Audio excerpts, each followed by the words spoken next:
Existem armas que matam antes do disparo. Não é metáfora, é literal.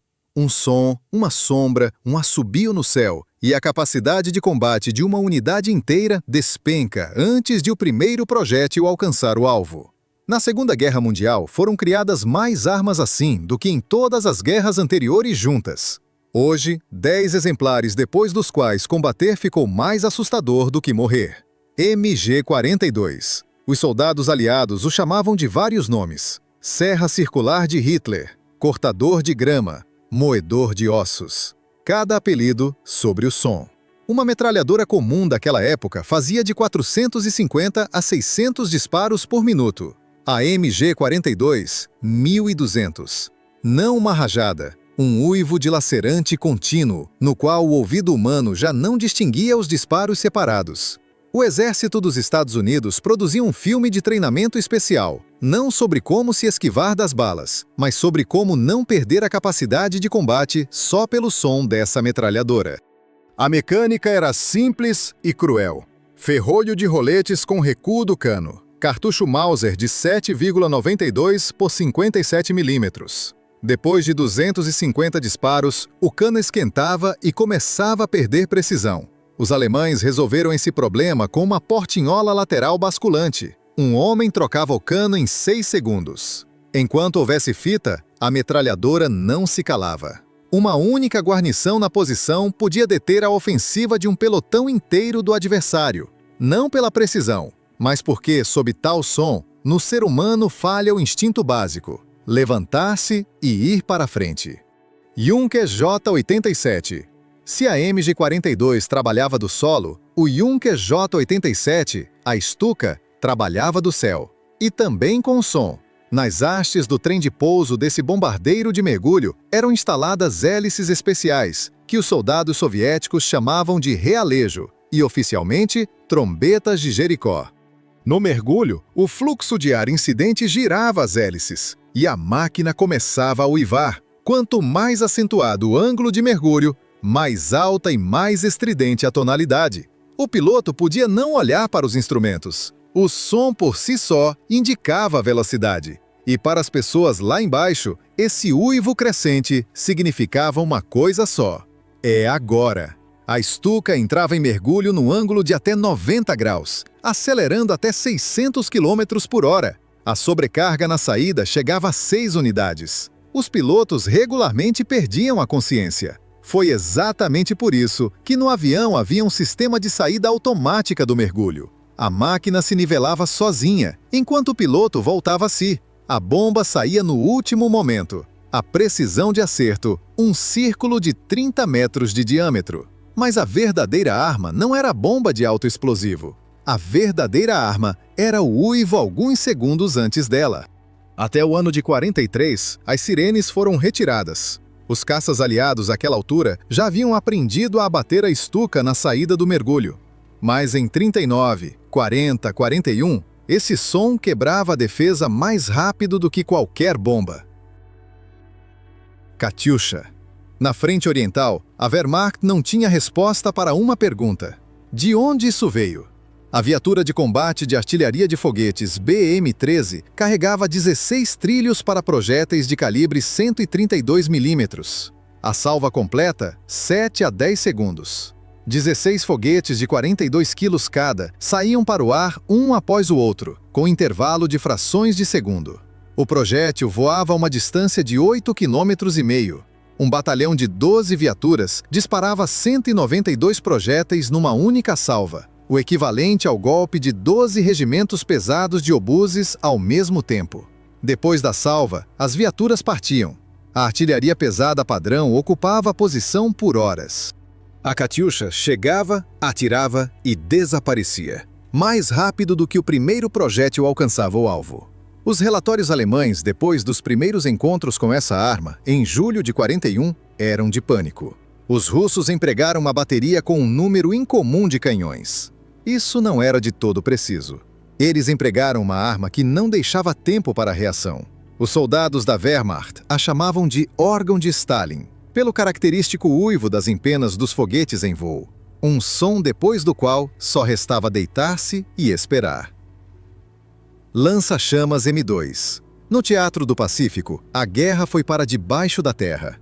As guarnições japonesas montavam posições em cavernas, túneis, bunkers de concreto escavados bem na rocha. Nem balas nem granadas chegavam ali. A frota dos Estados Unidos podia bombardear a ilha a partir dos navios por dias inteiros, e as pessoas nos túneis continuavam vivas. Para quebrar essa defesa, era necessária outra física. O lança-chamas Costal M2 pesava 35 quilos quando carregado, 15 litros de mistura incendiária espessada sob pressão de nitrogênio. O combatente carregava isso nas costas em pé, porque a construção de outra forma não permitia. Alcance do jato, até 45 metros. A mistura em chamas escorria pelas quinas, subia pelas paredes, entrava pelas frestas. O bunker se transformava num forno em segundos. Mas o principal assassino não era o fogo. A mistura em chamas queimava todo o oxigênio lá dentro, deixando em seu lugar uma atmosfera de monóxido de carbono. Dava para sobreviver ao calor. Ao ar, era impossível sobreviver. Os combatentes com lança-chamas eram os primeiros alvos para os franco-atiradores japoneses. Todos sabiam disso. Apesar disso, iam na frente. Sem eles, o assalto a cada ilha fortificada se estenderia por semanas de perdas adicionais. Torpedo tipo 93. No início da guerra no Pacífico, os marinheiros aliados acreditavam na segurança da distância. Se não há navios japoneses no campo de visão, então você está a salvo. Essa convicção custou a vida de centenas de pessoas. O torpedo tipo 93, que os americanos depois chamaram de lança-longa, funcionava a oxigênio puro, não a ar comprimido, como todos os análogos da época. Isso lhe dava três coisas: velocidade de até 96 km por hora, alcance de até 40 km e a ausência quase total de rastro de bolhas na superfície da água. O torpedo ia invisível.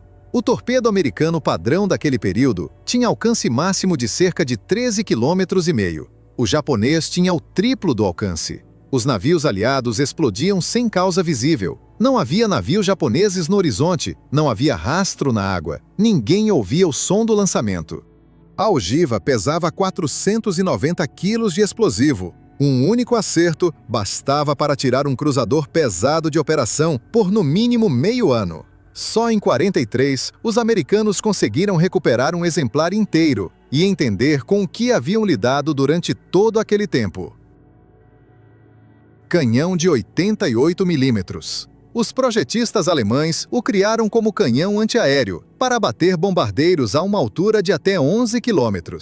A velocidade inicial do projétil era de 820 metros por segundo. Foi exatamente essa velocidade, necessária para alcançar um avião na estratosfera, que fez do canhão um assassino ideal de tanques. Os comandantes alemães no norte da África e na França perceberam isso antes de esse fato chegar aos aliados. Um projétil de 9 quilos voava numa trajetória tão rasante que o apontador quase não precisava fazer correção de distância. O alvo era atingido bem onde a mira olhava. Os tanques aliados pegavam fogo a distâncias das quais seus próprios canhões ainda não conseguiam responder. Entre as tripulações americanas e britânicas, surgiu um fenômeno que os psicólogos militares depois chamaram de 88-fobia. Qualquer explosão no campo de batalha, qualquer uma, era atribuída a esse canhão, mesmo onde ele fisicamente não estava. Em agosto de 44, só nas frentes ocidental e oriental juntas, havia quase 11 mil unidades desse canhão. Mas o medo era desproporcional até a esses números. Tigre. As primeiras tripulações aliadas que se depararam com esse tanque em 42 não entenderam de imediato o que estava acontecendo. Os projéteis de seus canhões atingiam o alvo e ricocheteavam. O alvo, com isso, continuava a se mover e a atirar. No total, foram produzidas 1.354 máquinas. Para comparação, só de Shermans americanos foram produzidos cerca de 49 mil. Mas a influência do Tigre no rumo da guerra era era incomparável com a sua quantidade. Blindagem na projeção frontal, 100 mm. Canhão, o mesmo canhão de 88 mm, que já inspirava terror nos aliados em posições abertas. Alcance eficaz de fogo, 2 km e mais, o que superava o alcance de fogo de resposta da maioria dos tanques aliados. O fenômeno da tigrofobia tornou-se um problema oficialmente reconhecido para o comando aliado. As tripulações relatavam encontros com tigres onde eles não estavam de forma alguma, tomando por eles outras máquinas alemãs. Um tigre real na posição mudava a tática de colunas inteiras. Destruí-los só era possível entrando pelo flanco ou pela retaguarda, a uma distância quase colada. Isso exigia ou muita sorte ou muita coragem, ou as duas coisas ao mesmo tempo. V1. Até o verão de 44, os moradores de Londres sabiam: se há um avião no céu, então há um piloto, há um alvo, há alguma lógica. No dia 13 de junho de 44, tudo isso acabou. A V1 foi a primeira arma de série da história sem piloto. Um míssil de cruzeiro com motor a jato pulsante. Os londrinos a chamavam de bomba zumbidora, pelo característico som crepitante do motor, que se ouvia alguns minutos antes de aparecer acima da cabeça. Velocidade: 656 km por hora. Ogiva: 700 a 850 kg de explosivo. Mas não era isso que de fato apavorava as pessoas. O sistema de orientação da V1 funcionava com um contador mecânico com um anemômetro de paz na parte dianteira. O fluxo de ar incidente girava uma pequena hélice, e quando o contador de distância zerava, os lemes direcionavam o míssil para baixo, e o motor morria. Foi exatamente nesse momento, quando o crepitar se interrompia, que na cidade se instalava o silêncio. Todos que ouviam essa interrupção do som sabiam, tinham alguns segundos. Ao longo de 9 meses de emprego contra a Inglaterra, foram lançados cerca de 10 mil mísseis. 3.200 alcançaram o território do país, dos quais 2.419 caíram sobre Londres. 6.184 pessoas morreram. Cerca de 100 mil edifícios sofreram danos. Foi a primeira arma que não exigia um soldado, apenas uma fábrica, combustível e coordenadas. Bomba atômica. No dia 6 de agosto de 45, às 8 horas e 15 minutos, sobre Hiroshima, a uma altura de cerca de 600 metros, explodiu a bomba atômica Garoto, com potência de 13 a 18 quilotons, em equivalente TNT. No dia 9 de agosto, sobre Nagasaki, o Gordo, com potência de cerca de 21 quilotons. A temperatura no epicentro da explosão chegava a 3.000 graus. Na zona de ação direta, tudo o que era vivo evaporava instantaneamente. Nos degraus de concreto dos edifícios ficavam sombras de pessoas, não corpos, apenas marcas contrastantes, queimadas pelo impulso térmico numa fração de segundo. A onda de choque arrasou tudo num raio de 1,5 km. Mas o assassino mais duradouro revelou-se a radiação ionizante que se acumulava no organismo e matava as pessoas por meses e anos após a explosão. Até esse momento, o medo da guerra era compreensível. Uma bala, um projétil, o fogo, algo visível, algo de que se pode abrigar ou fugir. A bomba atômica zerou essa lógica. Ela não deixava nem distância de segurança, nem abrigo, nem tempo para reação. Ela transformou o próprio ar em arma. E foi exatamente por isso que seu surgimento não apenas encerrou a Segunda Guerra Mundial, ele mudou o próprio sentido da palavra guerra. Fósforo branco. A bomba atômica matava cidades. Mas a última arma desta lista mata de forma diferente, não pela escala, mas pelo fato de que o corpo não tem contra ela uma única resposta certa. O fósforo branco se inflama espontaneamente ao contato com o oxigênio do ar. A temperatura de combustão até 1.300 graus. Ele adere à pele e à roupa e continua a arder até queimar por completo ou até que se bloqueie o acesso de oxigênio. Não pode ser lavado com água. Ao receber oxigênio, arde até debaixo d'água. A dose letal por ingestão, de 50 a 150 miligramas. A fumaça da combustão contém ácidos fosfóricos e queima os pulmões. Uma pessoa com tal queimadura não tem um único instinto certo. Jogar água não ajuda. Cobrir não ajuda. Correr, você atiça o fogo. A única forma de deter a combustão, bloquear o oxigênio por completo. Para um soldado a céu aberto, isso significa uma coisa só. Na Segunda Guerra Mundial, o fósforo branco foi usado por todos os lados do conflito, em granadas, bombas de aviação, projéteis e artilharia. 20% das minas de morteiro americanas de calibre 81 mm no desembarque na Normandia eram carregadas com ele. Não por causa do fogo, por causa da fumaça, por causa do pânico. Para que o adversário soubesse, existe uma arma da qual não há proteção, que não se pode apagar e que vai arder até decidir sozinha.